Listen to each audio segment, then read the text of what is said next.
Hello student, today we are going to study the second chapter of the geography section for class 8, land, soil, water, natural vegetation and wildlife resources. In this chapter, they discuss about the two people, Mamba and Peter. Mamba, who live in the very rural area where she in the Tanzania, Africa region, and she having the various types of difficulties to fetch the water, and she also takes the long walk distances, return after a few hours, and she also help to her mother in the household chores and joins her brothers in taking care of their goats. While there is a Peter who lives in the heart of the sheep rearing region in the New Zealand, where his family runs a wool processing factory, and Peter's uncle taking care of their sheep, and their sheep yard is situated at a wide grassy plains with hills in the far distance. And Peter and his all household members, they usually use the scientific way to growing their crops, and also use the various types of latest technology to rearing the sheep, grow vegetables through organic farming, etc. So here is a huge difficulty which is seen in the conditions of these both peoples, Mamba and Peter. Why? Because they having the different types of resources according to their different distribution of their land resources or land areas. It means when the people has various types of differences in the quality of land, soil, water, natural resources, natural vegetation, animals and the use of technology.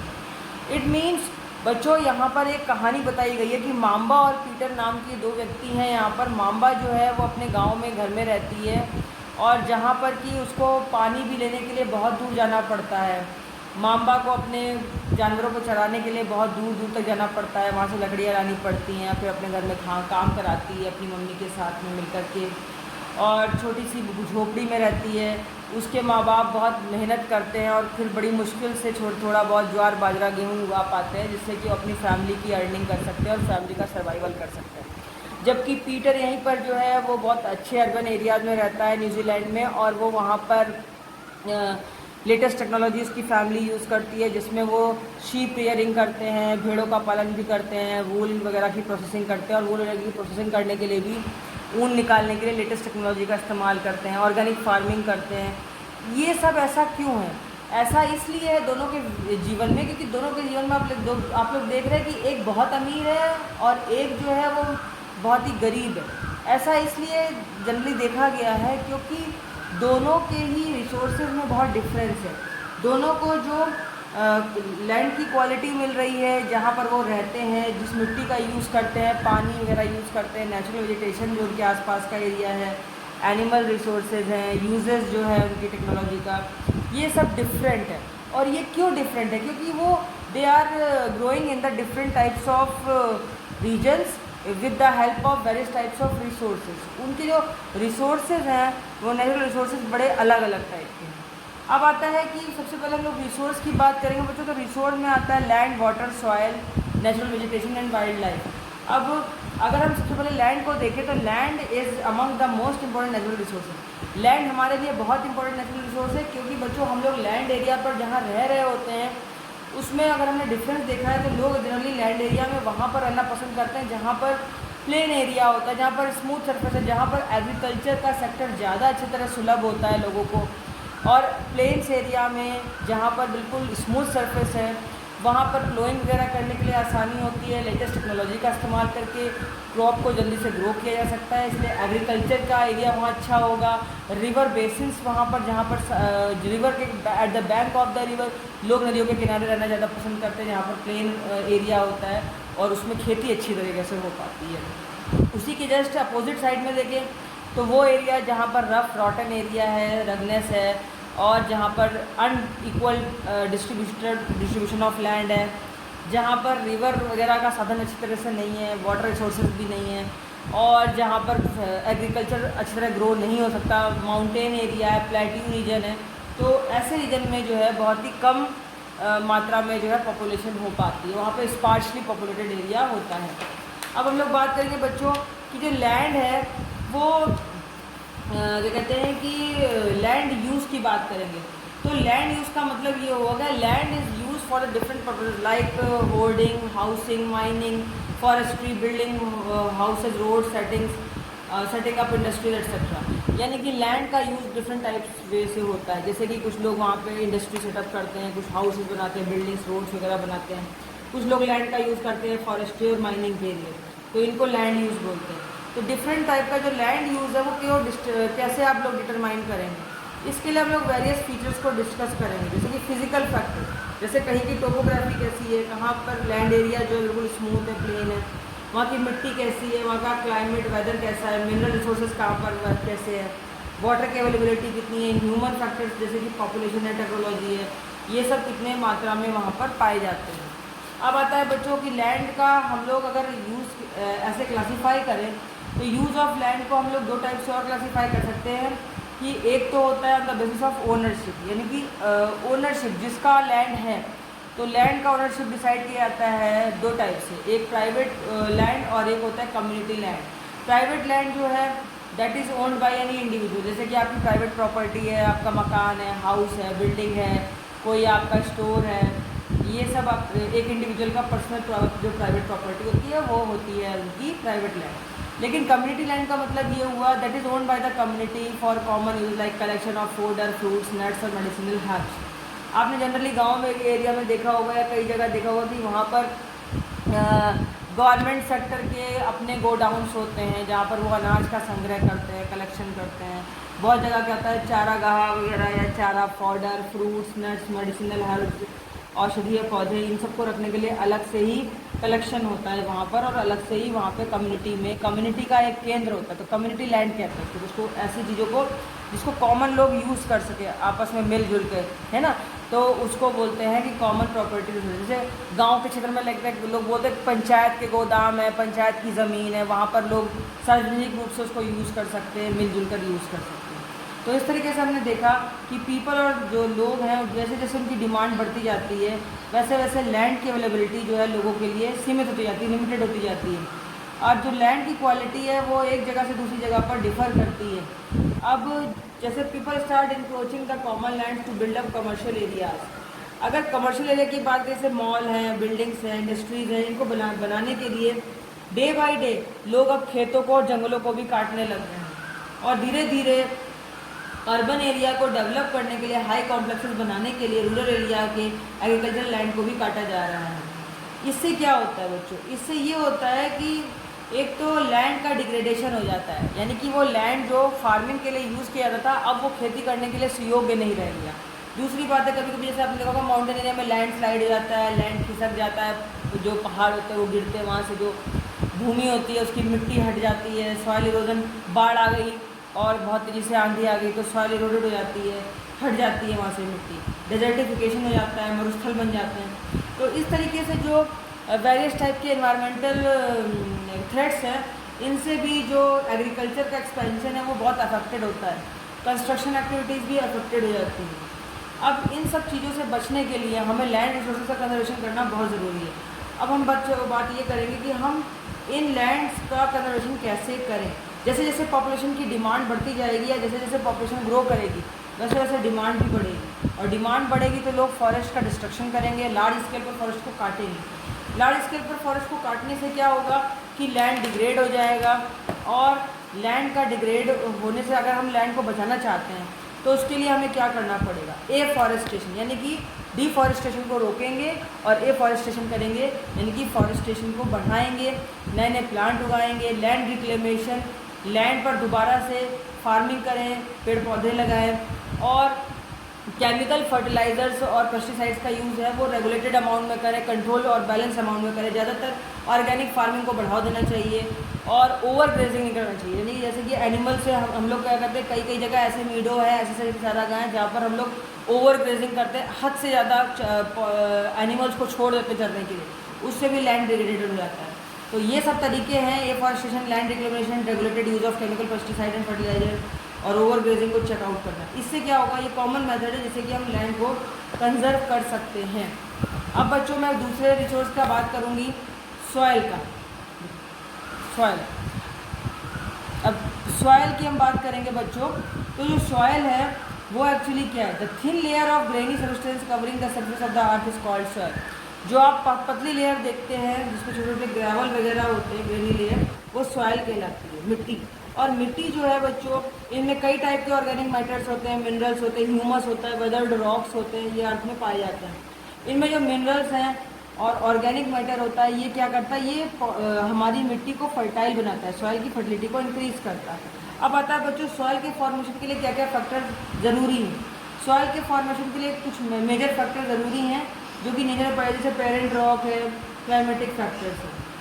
इसके अलावा अलग factor में topography है, role of organic material है, time taken for the composition of soil formation, ये सब different place पर different पाए जाते हैं। सॉइल की हम अगर बात करें तो अभी मैंने डिफरेंट पैटर्न की बात की थी और डिफरेंट फैक्टर्स की बात की थी। तो पहले बात की थी पेरेंट रॉक, किस चट्टान से वो पर्टिकुलर जो सॉइल एरिया है वो बना है, उसका कलर कैसा है, टेक्सचर कैसा है, केमिकल प्रॉपर्टीज़, वहाँ की मिट्टी अल्कलाइन है या एसिडिक है, उस मिट्टी में परमेबिलिटी कितनी है, उसकी कंटेंट कैसा है। क्लाइमेट की बात करेंगे तो वहाँ का क्लाइमेट हॉट है या कोल्ड है, रेनफॉल कितनी होती है, वेदरिंग कितनी है, ह्यूमस यानी कि मिट्टी के अंदर ऑर्गेनिक मैटर कितना है, और इसके अलावा उसमें टाइम कितना जो है determine thickness of soil profile, कि सॉइल के अंदर कितना समय मिला है सॉइल को जिसमें से उसके मिनरल डिपॉजिट्स हुए हैं। इसके अलावा बच्चों फ्लोरा, फौना और माइक्रोऑर्गेनिज्म की जो ह्यूमस फॉर्मेशन, उसमें कई टाइप के बैक्टीरिया हैं, और फ्लोरा और फौना यानी कि वहाँ वेजिटेशन कैसा है, वहाँ का एनिमल स्पीशीज़ कैसी है, ये सब मिलकर सॉइल बनाते हैं। रिलीफ यानी कि एल्टीट्यूड, ऊंचाई कितनी है, ढालदार एरिया है या नहीं, स्टीपी स्लोप्स तो नहीं है, ये सब डिटरमिन करते हैं एक्यूमुलेशन ऑफ सॉइल, यानी कि सॉइल वहाँ की कैसी है। तो इस तरीके से हम देखते हैं कि सॉइल के बनने में बहुत सारे फैक्टर्स का यूज़ होता है। अब आता है बच्चों की degradation of soil and conservation measures. बहुत सारे लोगों को आपने देखा होगा कि कई लोग क्या करते हैं, केमिकल फर्टिलाइजर, पेस्टिसाइड्स का बहुत यूज़ करते हैं, डिफॉरेस्टेशन है, ओवर ग्रेजिंग है, हद से ज़्यादा खुले मैदानों में जानवरों को छोड़ देना, जिससे कि जो सारा चारागाह चढ़ जाते हैं, पेड़ों को काटना, और ओवर यूज़ करते हैं रेन वॉश, यानी कि रेन से भी सारी मिट्टी धुल जाती है, लैंडस्लाइड होता है, फ्लड आ जाते हैं, इससे मिट्टी हट जाती है। और इससे बचाने के लिए सॉइल को कंजर्व कैसे किया जाए, सॉइल कंजर्वेशन के डिफरेंट मेथड्स यहाँ पर लिखे, जैसे मल्चिंग होती है। मल्चिंग का मतलब है बच्चों, the bare ground between plants is covered with a layer of organic matter like straw. यानी कि अगर आप देखें तो बहुत सारे लोग इस मल्चिंग मेथड का यूज़ करते हैं। इसमें जो बहुत सारा ग्राउंड है उसमें जो प्लांट के बीच में ऑर्गेनिक मैटर से भरी हुई, जैसे कि ऑर्गेनिक मैटर से भरी हुई भूसे वगैरह से भूसा वगैरह डाल देना, जैसे कि है ना, मिट्टी के बीच में भूसा वगैरह है, गोबर है इत्यादि को डाल देना और उसको मॉइस्चराइज कर देना, खाद डाल देना, इसको मल्चिंग बोलते हैं, जो प्लांट के बीच में डाल दी जाती है।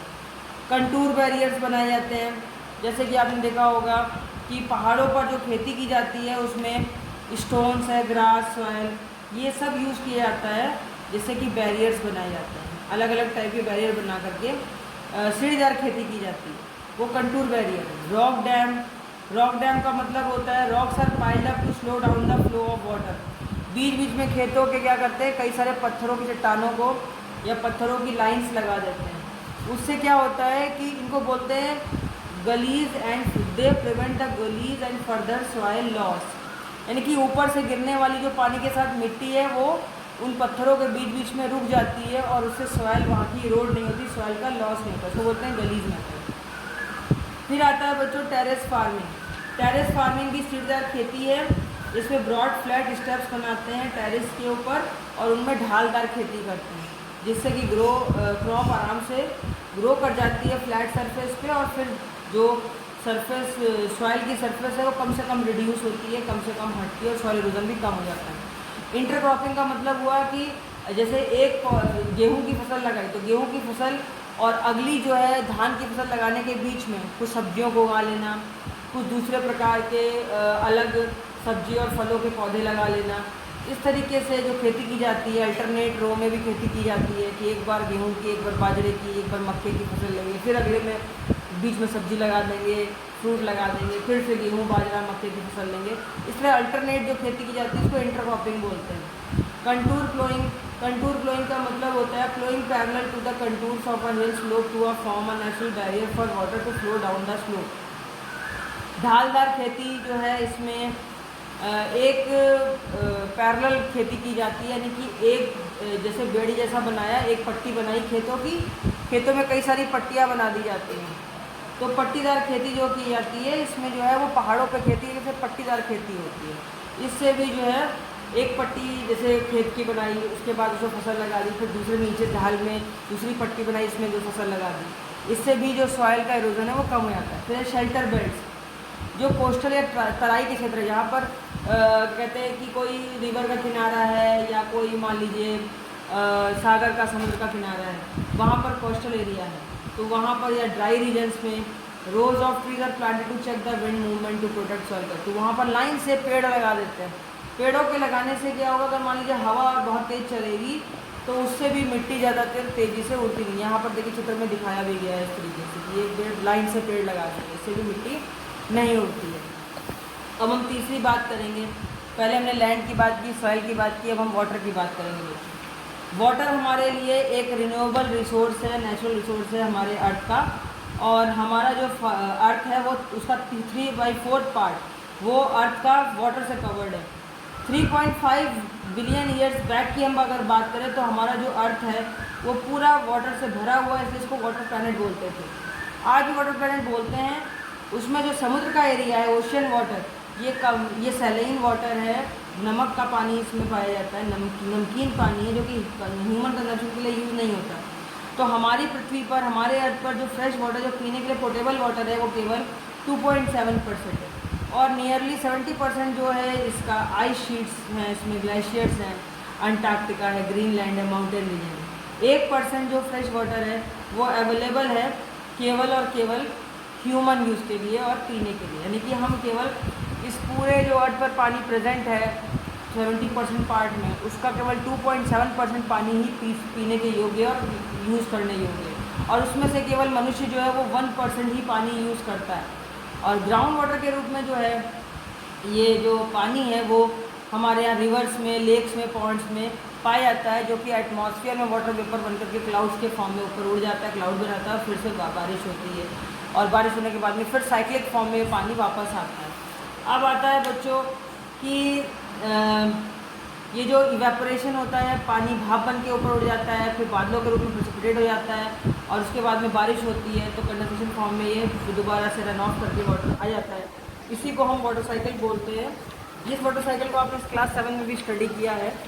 अब मैं बात करूँगी कि जब वाटर हमारी धरती पर पूरा आ गया तो इस ह्यूज अमाउंट का वाटर का केवल 1% पार्ट ही जो हमारे पास ड्रिंकिंग और वॉशिंग के लिए अवेलेबल है। और इसमें से कई सारा भाग का पानी एग्रीकल्चर के लिए, इंडस्ट्रीज़ के लिए, इलेक्ट्रिसिटी को जनरेट करने के लिए भी वाटर रिजर्वायर के रूप में डैम्स वगैरह बना करके यूज़ किया जाता है। इसके अलावा वाटर का यूज़ जो जैसे जैसे जनसंख्या बढ़ रही है, पीने के लिए, ड्रिंकिंग पर्पसेस के लिए और हाउस होल्ड चोर्स के लिए, फूड और कैश क्रॉप्स का ग्रो कराने के लिए उसको यूज़ करते हैं। तो इस तरीके से अगर पानी का बहुत ज़्यादा यूज़ होता है तो और कई बार लोग क्या करते हैं, वाटर को वेस्ट करते हैं। इससे वाटर की शॉर्टेज हो जाती है और फ्रेश वाटर जो है वो इवनली अवेलेबल नहीं होता लोगों को पीने के लिए। और वाटर को बहुत ज़्यादा पॉल्यूट भी किया जाता है, डिफरेंट टाइप के केमिकल्स वगैरह जो इंडस्ट्रीज से निकल रहे हैं और हम लोग कूड़ा करकट फेंकते हैं पानी में, से वाटर पोल्यूशन भी क्रिएट हो जाता है। तो इस तरीके से वाटर की अवेलेबिलिटी जो है उसके लिए प्रॉब्लम क्रिएट हो जाती है। तो अगर हमने देखा है कि the scarcity of water in many reasons of the world, जैसे कि अफ्रीका है, वेस्ट एशिया है, साउथ एशिया है, USA, Mexico, south America, Australia, इनमें फ्रेश वाटर की बहुत शॉर्टेज होने लग गई है क्योंकि ड्यू टू वाटर पॉल्यूशन यहाँ पर वाटर की स्कार्सिटी है। क्योंकि क्लाइमेटिक जोन्स की कुछ कंट्रीज़ हैं जो कि क्लाइमेटिक जोन्स में होने के बावजूद भी यहाँ पर वाटर स्कार्सिटी की प्रॉब्लम को फेस कर रही हैं, क्योंकि यहाँ पर वाटर सोर्सेज जो हैं उनमें एक्सप्लॉयटेशन किया जाता है उस वाटर बॉडीज़ का और उस वाटर का कंटामिनेशन भी हो गया है। अब हम लोग बात करेंगे बच्चों की वाटर रिसोर्सेज का कंजर्वेशन कैसे किया जाए। वाटर रिसोर्सेज का कंजर्वेशन करने का एक ही तरीका है कि सबसे पहले तो डिस्चार्ज ऑफ अनट्रीटेड और पार्शियली ट्रीटेड सीवेज, यानी कि जो अनट्रीटेड और जो आधा ट्रीटेड सीवेज है गंदा मलमूत्र का पानी है, उसको पहली बात ईटीपी प्लांट में डाला जाए, इफ्लुएंट ट्रीटमेंट प्लांट में डाल करके पूरी तरह नॉन पोल्यूटेड बना दिया जाए और उसको प्योरीफाई किया जाए। उसमें से एग्रीकल्चरल, केमिकल और इंडस्ट्रियल इफ्लुएंट जितने भी निकलते हैं वाटर बॉडीज़ वगैरह से, जो वाटर बॉडीज में मिलते हैं जाकर के, वो मेजर कंटामिनेशन के सोर्स हैं। तो उनको हटाने के लिए हम लोग क्या कर सकते हैं, ईटीपी प्लांट का यूज़ करें, इफ्लुएंट ट्रीटमेंट प्लांट का। इफ्लुएंट ट्रीटमेंट प्लांट की वजह से क्या होता है कि जितना भी कंटामिनेटेड वाटर है जो कि इंडस्ट्रीज से निकल रहा है, जो कि सीवेज से निकल रहा है, उसको दोबारा से रीयूज़ किया सकता है, क्योंकि उसको सबसे पहले इफ्लुएंट ट्रीटमेंट प्लांट में यूवी रेडिएशन के थ्रू ब्लीचिंग पाउडर से यूज़ करके, क्लोरिनेशन करा करके, प्योरीफिकेशन करा के, फिल्ट्रेशन करा के उसको स्टलाइज किया जाता है और फिर से दोबारा से उसको रेडी टू यूज़ बनाए जाते हैं कि ताकि उस पानी को हम लोग दोबारा से ड्रिंक कर सकें। ये जो पॉल्यूट्स होते हैं जो कि वाटर पॉल्यूशन कॉज करते हैं, उसमें नाइट्रेट्स हैं, मेटल्स हैं, पेस्टिसाइड्स हैं। तो नाइट्रेट्स, मेटल्स और पेस्टिसाइड वाटर को बहुत ज़्यादा पॉल्यूट करते हैं। इसके अलावा बच्चों बहुत सारे केमिकल्स ऐसे हैं जो कि नॉन बायोडिग्रेडेबल हैं और ह्यूमन बॉडीज़ जो है ये वाटर के थ्रू उन तक पहुँच सकती है। तो वाटर पॉल्यूशन को कंट्रोल करने का सबसे अच्छा तरीका यही है कि हम लोग इफ्लुएंटली उसको इफ्लुएंट ट्रीटमेंट प्लांट और ईटीपी प्लांट में डालें उस सीवेज के पानी को और उसको शुद्ध करें। फॉरेस्ट और दूसरे वेजिटेशन को देखा गया है, they cover flow the surface run off and replenish underground water. मतलब जो जंगलों का एरिया है जहाँ पर बहुत सारा वेजिटेशन तो लगा हुआ है, लेकिन उसकी सरफेस पर जो पानी है वो अक्सर रुकता नहीं है, वो बहता हुआ चला जाता है। जैसे बाढ़ आ गई, वो पानी बह गया, तो इस तरीके से अंडरग्राउंड वाटर भी कम हो जाता है, क्योंकि वो वाटर वहाँ पर रुकता नहीं है। वो वाटर रुकने की वजह से वो बह जाता है, पानी बह जाएगा तो वहाँ पर ग्राउंड वाटर लेवल नहीं बढ़ेगा। तो इसलिए ये वाटर कंजर्वेशन का एक अनदर मेथड सोचा गया है, वो है वाटर हार्वेस्टिंग मेथड। इसमें क्या करते हैं कि जो कैनाल्स होती हैं, they use for the irrigation field should be properly line to minimise losses by water seepage. मतलब खेतों में बहुत बड़ी बड़ी कैनाल्स खोद दी जाती हैं। जब पानी बरसता है तो वो उन कैनाल्स के माध्यम से या वहाँ पे बड़े बड़े होल्स को डिग किया जाता है, बड़े बड़े गड्ढे बनाए जाते हैं, उनसे वो पानी उनमें इकट्ठा होता है, रेन वाटर, और उसके बाद में वहाँ से सीधे ग्राउंड वाटर में चला जाता है। इससे ग्राउंड वाटर का लेवल भी बढ़ेगा और इससे जो हमारे लैंड एरिया है, फार्म्स हैं, एग्रीकल्चरल फील्ड्स हैं, उनका इरिगेशन भी कंप्लीट हो जाता है। इस तरीके से हम वाटर को कंजर्व कर सकते हैं ग्राउंड वाटर के फॉर्म में। अब हम लोग बच्चों चौथे की यूज़ की बात करेंगे, नेचुरल वेजिटेशन। नेचुरल वेजिटेशन की मतलब ये बात की जाए कि नेचुरल वेजिटेशन में हम लोग जो इस पूरे सरफेस पे, पूरी अर्थ की सरफेस पे फ्लोरा और फौना, यानी कि वेजिटेशन भी है और वाइल्ड लाइफ भी पाई जा रही है, जानवर भी पाए जा रहे हैं। तो ये जो है हमारे यहाँ नेचुरल वेजिटेशन को भी शो करता है और वाइल्ड लाइफ यानी कि एनिमल्स की स्पीशीज़ को भी शो करता है। Natural vegetation of wild life exist करता है केवल narrow zone of contact between the lithosphere, hydrosphere and atmosphere, that will be called as biosphere. यानी कि जब हम किसी भी जगह पर नेचुरल वेजिटेशन, पेड़ पौधों की बात करते हैं, वाइल्ड लाइफ की बात करते हैं, जंगली जानवरों की बात करते हैं, तो वो किसी भी एरिया में जो एक इसके जलचर, मतलब लिथोस्फीयर में, स्थल पर, हाइड्रोस्फीयर तालाब में, तालाब ना कह सकते हैं, वाटर बॉडीज़ में, और एटमॉस्फेयर वायु के संपर्क में रहते तो उसको बोलते हैं biosphere. Biosphere this consist of all three spheres, lithosphere, hydrosphere and atmosphere. In the biosphere living beings are interrelated and independent on each other for survival. हर एक बायोस्फीयर के अंदर, हर एक बायोस्फीयर के अंदर जो जितने भी लिविंग बीइंग होते हैं वो सब नॉन लिविंग थिंग से इंटर रिलेटेड होते हैं और इंटर कनेक्टेड होते हैं, उनसे एक दूसरे पर डिपेंड करते हैं अपने सर्वाइवल के लिए। इसको बोलते हैं इको सिस्टम। यानी कि ecosystem is a system in which all the living bodies और लिविंग बीइंग्स आर इंटरडिपेंडेंट और interconnected with the non living things, that is called as ecosystem. Vegetation and wild life are valuable resources. Vegetation हो या wild life हो, सभी valuable resources हैं। Plants जैसे कि हमको टिम्बरवुड प्रोवाइड कराते हैं, शेल्टर देते हैं एनिमल्स को, ऑक्सीजन वगैरह देते हैं, सॉइल को प्रोटेक्ट करने का भी काम करते हैं, और क्रॉप्स की इजली ग्रोइंग के लिए भी अवेलेबल होते हैं, साथ में शेल्टर बेल्ट बनाने के लिए यूज़ किए जाते हैं, और इसके अलावा ये वाटर को, अंडरग्राउंड वाटर को भी स्टोरेज करने में के लिए यूज़ किए जाते हैं। प्लांट से हमको फ्रूट्स, नट्स, लेटेक्स, टर्पेंटिन ऑयल, गम, मेडिसिनल प्लांट्स, ये सब मिल जाता है। वाइल्ड लाइफ की बात करेंगे तो वाइल्ड लाइफ में एनिमल है, बर्ड्स है, इंसेक्ट्स हैं, जिनसे हमें मिल्क, मीट, हाइड्स, वूल सब प्राप्त होता है। इंसेक्ट वगैरह, बीज वगैरह से हनी, पॉलिनेशन ऑफ फ्लावर में ये यूज़ होती है। डिकम्पोज़र भी है, अगर हमारा इकोसिस्टम में देखें तो एनिमल जो है वो डिकम्पोज़र की तरह भी यूज़ होता है, यानी कि ये डिकम्पोज करता है, जितने भी मरे हुए पेड़ पौधे होते हैं उनको भी नष्ट कर देता है और उनको भी डिकम्पोज करने में हमारी सहायता करती है। बर्ड्स होती हैं वो इंसेक्ट को फीड कर लेती हैं, मरे हुए कीड़े खाती हैं, तो ये भी डिकम्पोजर का काम करता है। ऐसे ही बाज होता है पक्षी, जैसे कि आपका ईगल वगैरह, वो स्कैवेंजर का काम करता है। ये प्राकृतिक जमादार है, यानी कि हमारे पूरी धरती की सफाई करते हैं। और इस तरीके से हम देखें तो ये इकोसिस्टम में एक बैलेंस बनाए रखते हैं, हर एक वाइटल एक्टिविटी के लिए रिस्पॉन्सिबल हैं और हमारे इन्वायरमेंट को क्लीन भी करते हैं। नेचुरल वेजिटेशन की डिस्ट्रीब्यूशन की बात करें बच्चों, तो नेचुरल वेजिटेशन का जो डिस्ट्रीब्यूशन है वो कई चीज़ों पर डिपेंड करता है। मेनली जो है वो टेम्परेचर, किसी जगह के तापमान, उसका मॉइस्चर कैसा है, वहाँ पर कहते हैं कि आर्द्रता कितनी, ह्यूमिडिटी कितनी, इस पर डिपेंड करता है। और अगर हम नेचुरल वेजिटेशन का बात करेंगे तो ये है फॉरेस्ट है, ग्रास लैंड है, स्क्रब्स है, टुंड्रा प्रदेश है, कई टाइप के हमारे नेचुरल वेजिटेशन पाए जाते हैं। कई एरिया में हैवी रेनफॉल होती है, जहाँ हैवी रेनफॉल होगी वहाँ पर फॉरेस्ट बहुत ज़्यादा होगा, और जहाँ पर भी है रेनफॉल कम होगी, मॉइस्चर कम हो जाएगा, वहाँ पर बहुत ही शॉर्ट स्टंटेड ट्रीज होंगे, यानी कि बहुत ही छोटे छोटे पेड़ होंगे, घास बहुत छोटी होगी। और इन एरिया पर मॉडरेट, यानी कि थोड़ी कम से थोड़ी ज़्यादा वर्षा हो जाती है तो ग्रासलैंड बन जाता है। और कई पर जब कांटेदार वनस्पति होती है, थॉर्नी श्रब्स होते हैं, स्क्रब्स होते हैं। जब ड्राई रीजन में, मरुस्थलों वाले क्षेत्र में देखें तो नागफनी के पौधे होते हैं, अपंशिया, जिसमें कांटेदार पौधे होते हैं, जिनमें थॉर्नी श्रब्स और स्क्रब्स होते हैं, वो होते हैं। और कुछ एरियाज में जहाँ पर अच्छी बारिश होती है वहाँ पर डीप रूटेड प्लांट्स होते हैं, जिनकी जड़ें बहुत गहराई तक जाती हैं। और इसके अलावा बच्चों अगर डेजर्टेड एरिया में देखा जाए तो leaves with thorny plants, leaves जो होती हैं उनकी वो थॉर्नी प्लांट्स में कांटेदार पत्तियों में बदल जाती हैं, वैक्सी सरफेस होती है उनकी मॉइस्चर कम होने की वजह से, ताकि ट्रांसपिरेशन कम हो, यानी कि उसकी पत्तियों से वाटर वेपर कम निकले, इसलिए उनकी पत्तियों में कांटे होते हैं। टुंड्रा रीजन में देखें, कोल्ड रीजन है, जहाँ पर पोलर रीजन है, जहाँ पर बहुत बर्फ़ जमती है, वहाँ पर केवल मॉसेस के अलावा, लाइकेंस के अलावा कुछ भी नहीं होता। अब अगर फॉरेस्ट को ब्रॉडली क्लासीफाइड किया गया तो एक तो भी आ गया एवरग्रीन, यानी कि सदाबहार वन, और डेसिडुअस डिपेंडिंग। डेसिडुअस डिपेंडिंग का मतलब पर्णपाती वन, जहाँ जो ऐसे पेड़ पौधे जो कि अप्रैल के महीने में देखा जाए या मार्च अप्रैल बसंत के मौसम में आकर के, बसंत से पहले पतझड़ जो आ रहा है उसमें उनकी अपनी पत्तियों को शेड कर देते हैं, हटा देते हैं, गिरा देते हैं।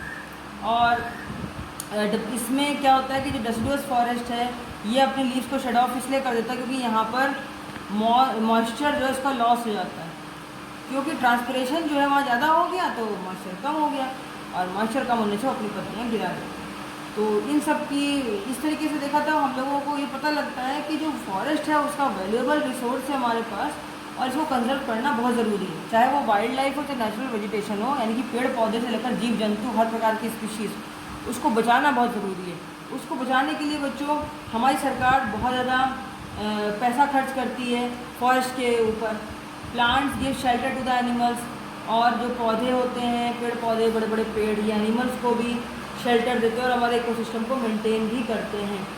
और कई सारी स्पीशीज़ आपने देखी हैं, many species have become vulnerable और इंडेंजर्ड।